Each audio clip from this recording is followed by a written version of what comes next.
Giggle is a social media app for your phone that asks users to take a selfie that would then be analyzed by AI facial recognition technology to determine if that person was female. Doesn't sound at all like it'll have issues. So basically, all you have to do to be able to access the app is be 95% female.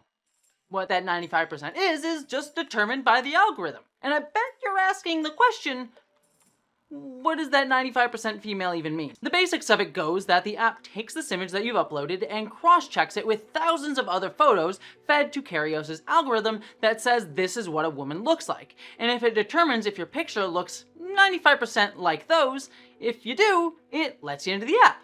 But Kerios certainly was not infallible, even when it came to cisgender women. A 2019 study found that Kerios's AI misgendered darker-skinned cisgender women 22.5% of the time. So almost 1 in 4 women of color were seen as men by the app. The study even found other similar AIs like Amazon's did so at a rate of 31%. And these weren't even the most offensive stats, because if we move beyond simply recognizing gender, we can see a bigger issue. For example, Google's image recognition system labeled African Americans as gorillas instead of humans in 2015.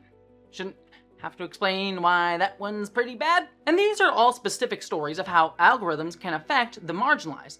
But we could even talk about larger trends. There's zero shortage of stories of how AI biases can embolden predatory advertising, racism in hiring, racist criminal justice systems, and more, all burdens being placed upon marginalized people. For example, AIs are used in resume scanners and recruitment software, which are used to look for the best candidates for a job before they get to an actual human who then looks at all the resumes that the AI placed in front of them. And a study found that Black professionals were 30 to 50% less likely to get job callbacks when their resumes contained information about their racial or ethnic identity, and an algorithm was used to look at them. And this was not a direct, hey, we don't want Black people at this company, but more because AI is not being programmed to recognize achievements or words related to racial topic. Now, it would be very easy to just blame the algorithms for these problems, but it all comes down to the biases in the way algorithms are taught.